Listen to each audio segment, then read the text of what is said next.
Olá, amigos da Revolução Industrial Brasileira, tudo legal com vocês? Aqui o Fausto Oliveira para mais um episódio, sempre aos domingos, do Razões para Acreditar. Chama-se Brasil Razões para Acreditar, essa série que eu apresento aqui na Revolução Industrial Brasileira todos os domingos, em que eu me estendo um pouquinho mais, não é um vídeo exatamente curto, mas tento sempre levar alguma reflexão sobre potenciais de desenvolvimento para o nosso país, entendendo o desenvolvimento naturalmente de uma maneira mais ampla, não só associado ao debate estritamente econômico, que fala de empresas, que fala de dinheiro, que fala de capital, trabalho. Não. A ideia aqui do Brasil Razões para Acreditar é tentar achar aquelas fronteiras de discussão em que o debate do desenvolvimento possa ficar mais rico, mais amplo e, portanto, mais, vamos dizer assim, que ele encontre mais eco na sociedade. E hoje eu vou falar de um assunto que, poxa, no fundo afeta a vida de praticamente todo mundo, que é a urbanização. Você está me ouvindo nesse momento? Muito provavelmente você vive em alguma cidade brasileira. Mais de 80% da população brasileira vive em ambientes urbanos. Sua cidade pode ser uma grande metrópole, sua cidade pode ser uma cidade conurbada com outras cidades, mas sua cidade pode também ser uma cidade pequena, sua cidade pode ser uma cidade litorânea ou do interior, sua cidade pode ser uma cidade isolada numa serra, ou pode ser uma cidade completamente integrada numa rodovia. Existem todo tipo de perfil, né, que existe de cidade, já existe no Brasil. O Brasil urbanizou quase que completamente a sua população. E acontece que a economia das cidades é uma economia que tende naturalmente a ser complexa. No livro do Eric Reinert, né, o Porquê Países Ricos Ficaram Ricos e Como os Países Pobres Ficaram Pobres, eu nunca sei se é porquê ou como porquê, mas enfim, é esse o livro, ele associa muito, mas muito e com dados muito fortes, o desenvolvimento econômico como fenômeno, né, histórico, que trouxe o bem-estar, que disseminou as melhorias de condição de vida para grandes populações humanas com a urbanização, com a vida na cidade.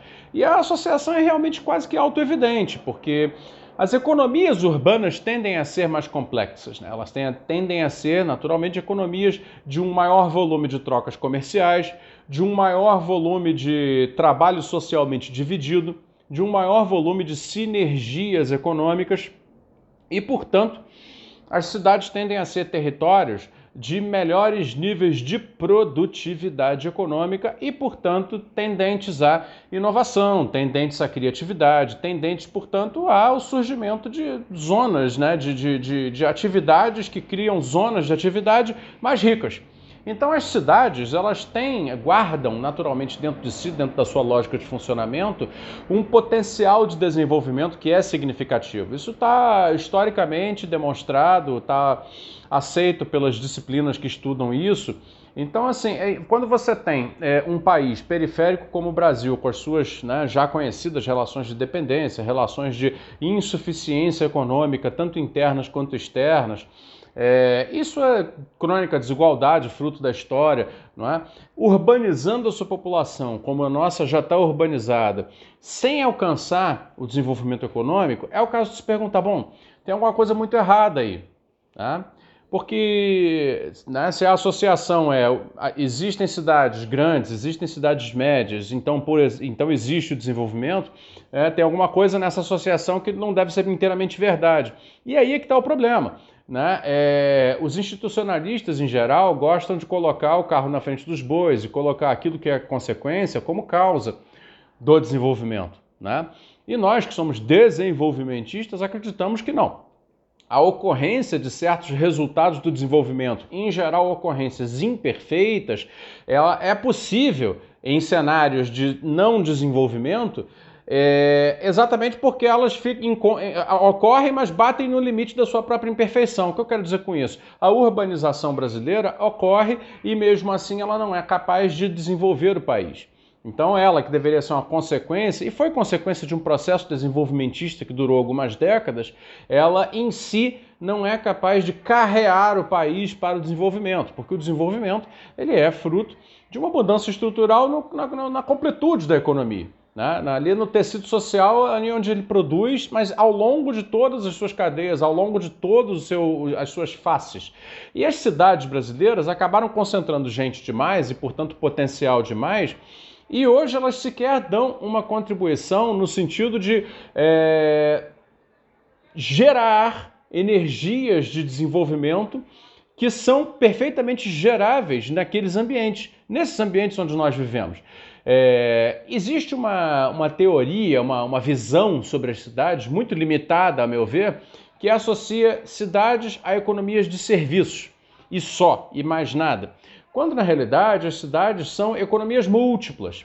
As cidades envolvem, obviamente, economias de serviço muito avantajadas, muito pujantes em geral, mas envolvem também muito da sua própria manutenção, da sua própria confecção, envolvem da sua própria realização material, né? Tudo isso também se associa na economia das cidades. Então a cidade pode ser considerada um território, desde um território agrícola, no sentido de que não só podem haver hortas comunitárias, hortas municipais nas cidades, mas o próprio fato de que a produção agrícola do país é em larga medida consumida, né, nos ambientes urbanos, mas também e tem esse comércio, e portanto o comércio acaba sendo um justificador da cadeia agrícola familiar, principalmente. Então a cidade pode ser considerada um território agrícola, se você pensar nessa perspectiva, mas a cidade é majoritariamente também um território industrial, na medida em que não só consome bens industriais, justifica as produções industriais, como também é um território onde a produção industrial tem os seus agentes profissionais vivendo.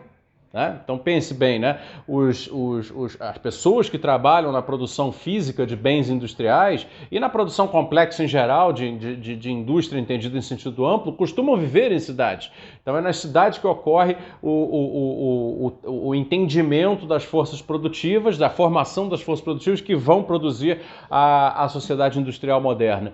Também é nas cidades que se dá o adensamento educacional, social e educacional das populações que são a base humana para a reprodução da vida moderna da sociedade industrial. E, logicamente, por fim, as cidades são, evidentemente, um território de serviço, um território onde os seres humanos, em conexão estreita e permanente, acabam demandando uns de outros a realização de uma imensa variedade de serviços. Bom, assim são as cidades, são esses territórios complexos, entretecidos de vários tipos de economias diferentes, e o olhar para as cidades, portanto, ele requer de quem pensa desenvolvimento, um olhar, novamente, multifacetado, que se deixa permear por uma série de compreensões distintas entre si e que, tem a habilidade de fazer esses cruzamentos, tem a habilidade de fazer essas ligações criativas entre ideias que nós meio que desaprendemos a fazer no Brasil.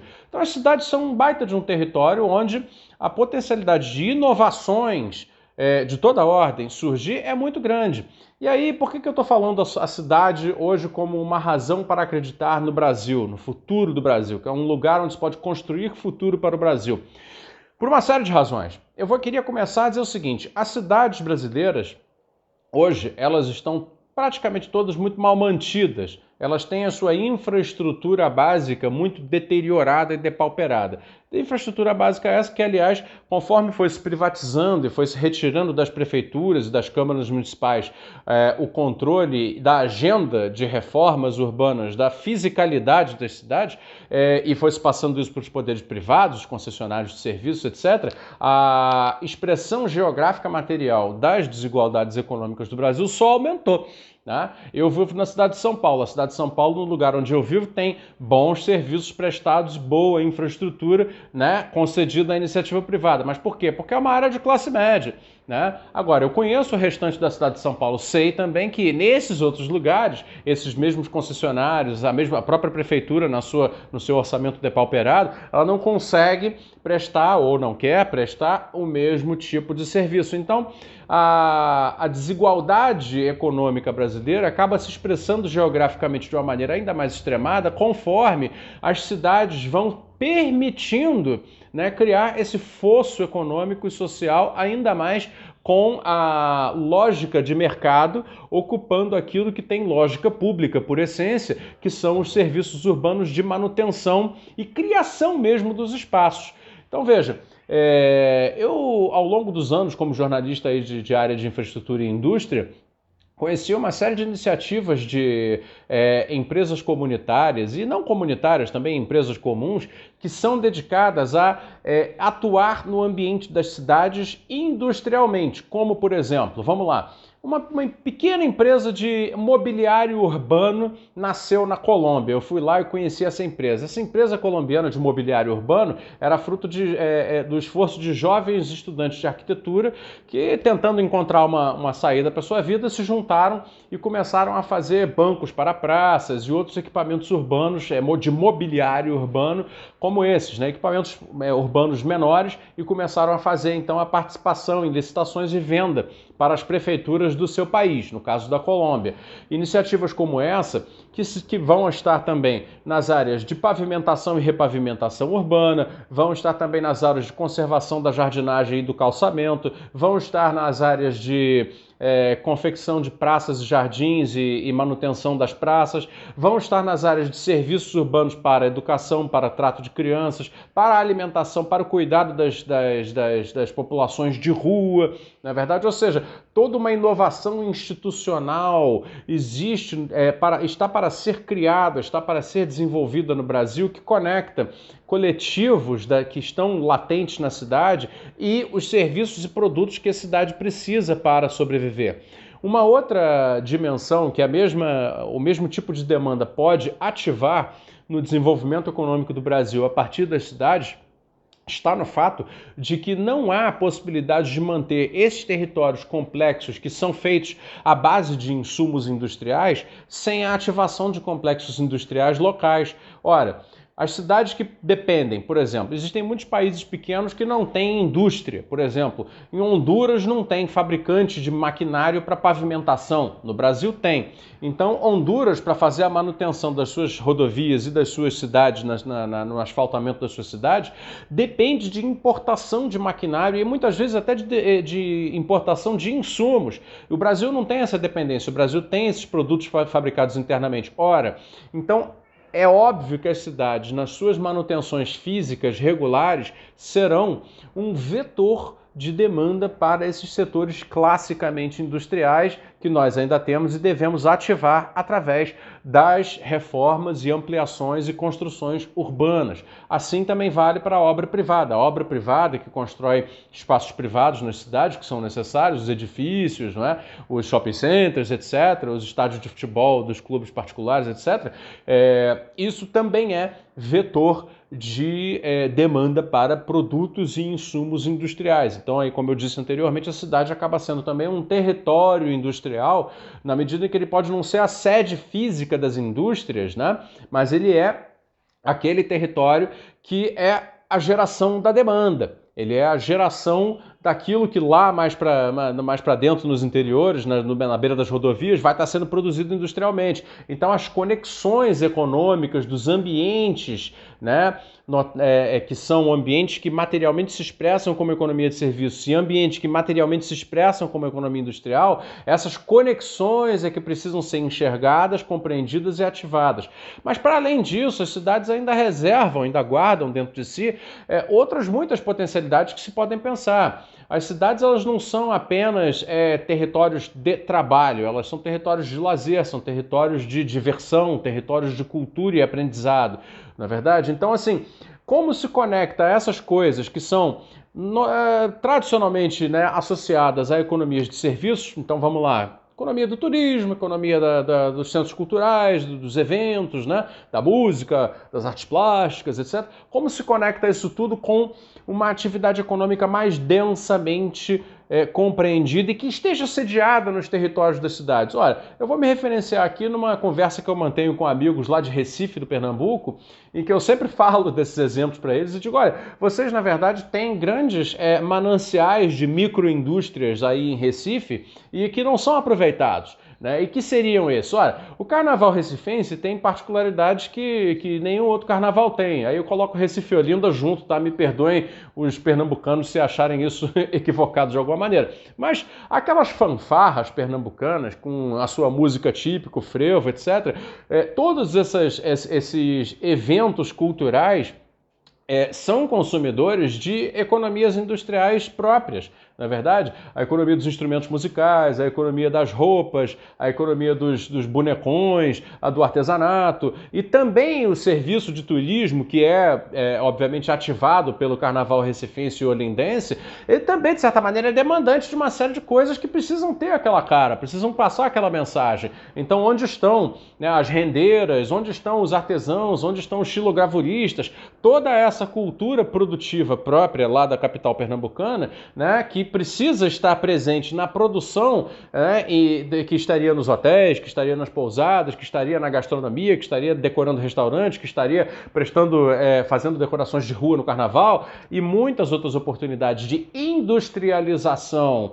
da economia da cultura pernambucana, né? E em lugar disso, muito provavelmente os hotéis da Praia de Boa Viagem estão usando roupas de cama compradas em São Paulo, né? Ou talheres e copos e quadros na parede comprados na internet de algum lugar do mundo, não se sabe, não é verdade? Então esses adensamentos produtivos que são perfeitamente realizáveis localmente e que expressariam melhor as culturas locais são uma maneira de industrializar. Eu sei que em escala pequena, mas são maneiras de industrializar as atividades culturais de lazer, artísticas, na verdade, do turismo, que são próprias dos ambientes urbanos, dos quais, aliás, o Brasil é cheio, né, pessoal? O Brasil está uma porção de cidades de alto atrativo turístico, seja por sua história, seja por suas belezas naturais, e todas elas têm culturas locais que podem ser industrializadas numa conexão inteligente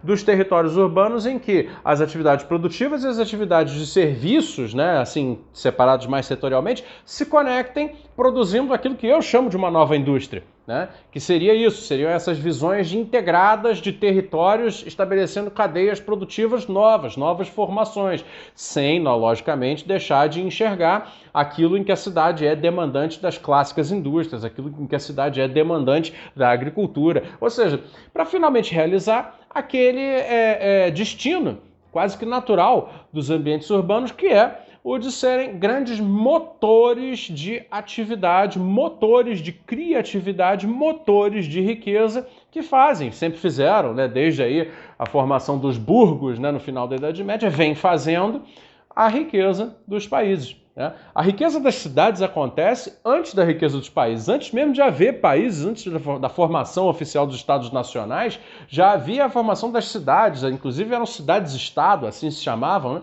E o desenvolvimento econômico começa a surgir como fenômeno histórico dentro dessas cidades-estados, através exatamente daquilo que é a economia urbana, né? Que faz um grande volume de trabalho socialmente dividido, sinergias tecnológicas entre empresas e profissões, na verdade, tendências à inovação, à demanda, maior volume de trocas comerciais e, portanto, ganhos de escala, escopo e maior produtividade das economias locais. Assim foi com Veneza, assim foi com as cidades holandesas, não é verdade? Então, assim, o Brasil tem nas suas cidades, que são muitas, são mais de 5 mil, eu sei que são 5 mil e poucos municípios, mas a maioria desses municípios podem ser considerados cidades, em diferentes características de cidades, mas eles podem ser considerados cidades. Então o Brasil tem milhares de cidades, que são milhares de ambientes, de territórios plenos de potência para ativar esse tipo de processo. Agora, palavra final aqui do Razões para Acreditar de hoje.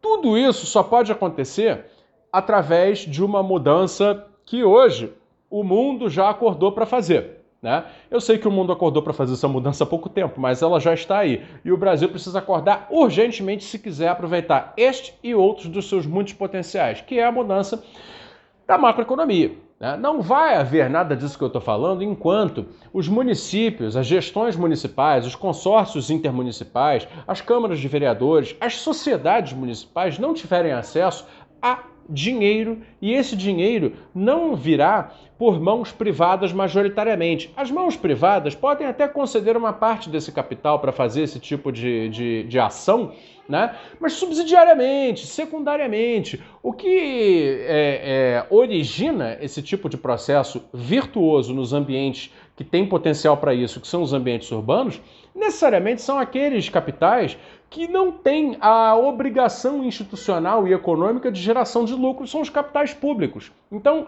O Brasil precisa, de uma vez por todas, largar de mão a ideia de que fazer investimento público é errado e passar a fazer investimentos públicos. Logicamente, eu não quero dizer aqui que os investimentos públicos devam ser ruins, devam ser desinteligentes, burros, improdutivos, muito ao contrário. Sejam investimentos públicos com multiplicadores econômicos, sejam investimentos públicos com multiplicadores sociais, sejam investimentos públicos que façam a ativação dessas economias das cidades, para ficar dentro do exemplo que a gente está dando aqui. Mas, sem esses investimentos públicos numa proporção muito maior ao que nós temos hoje, mas muito significativamente maior, vai ficar muito difícil a gente esperar isso dos poderes econômicos privados. Porque nas cidades, os poderes econômicos privados estão estabelecidos já nas suas teias, que são comércio, serviços, né? E tudo isso vai acabar, se a ideia for apenas incrementar essas economias privadas das cidades, o que vai acontecer é que as economias das cidades vão apenas reproduzir as estruturas produtivas que as cidades já têm hoje. E isso não é suficiente para mudar nem a cara das cidades, muito menos a economia do Brasil, muito menos ainda o padrão médio de vida e de renda da sociedade brasileira, de cuja maioria é urbana. Entenderam? Então era esse o Brasil Razões para Acreditar de hoje. Fico por aqui, obrigado. Até uma próxima Brasil Razões para Acreditar, domingo que vem aqui na Revolução Industrial Brasileira.